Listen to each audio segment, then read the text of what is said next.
Hi, mga tamang tao. Ako nga pala si tamang nanay. Hi, mga tao. Ako si tamang tao, si tatay. Ganun na. O, di ba? May tamang tao, may tamang tatay, may tamang nanay. So, halika na, i-hamster natin sila dito sa kubo pala. Pala namin kayo. So, tara, pasok. So, ayan, nalina kayo. Pumasok nga pala kayo mga tamang tao. Ikukubotor namin kayo ni inay. O, ayan, pasok. Ito nga pala yung lutuan namin dito sa bukid. So, talagang pambukid na pambukid. Tungko. Tapos nagamit lang kami ng kahoy at puspuro. Ano yan? Nagdidikit ako ng ako. Ano nga tawag dito? Uyo. Tapos ito yung panggatong namin, uyo. Ayan, inay, ikukubotor mo sila yung ginagamit nating kalder. Inay! Kailangan namin dito. Diba, maitim? Ay, syempre, mahirap lang kasi kami.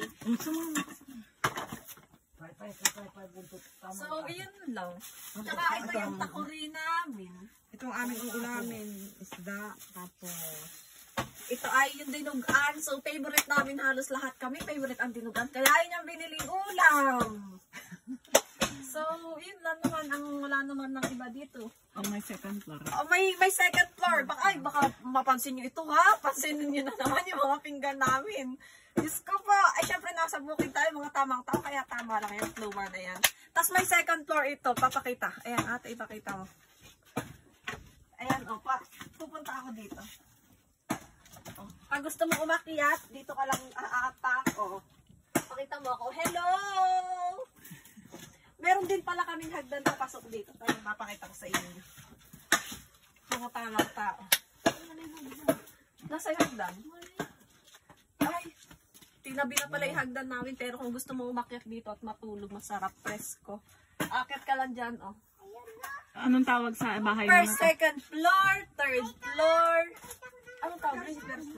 Kubo, tamang tao. Diba? Paano yung mga tamang na kami? Ay, tamang tao, kubo. May tamang aso. Ay, baka namimiss nyo yung si tamang aso. Papakita ko sa inyo. Diba? Ito na si tamang aso. Pagod na pagod Ayan, yan. Pero kumain na siya. tamang Eh no, tamang tatay. Siya si tamang tatay. Si tamang nanay.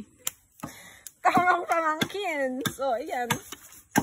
So, that's all for today. Thanks. Di ba maganda sila? Ito, mga apo ko ito, mga tamang apo. Apo, tamang apo. Wala pa. Si tamang maganda. Tamang maganda. Apo. So, that's all for today. Thanks. Hindi masisikat na kayo.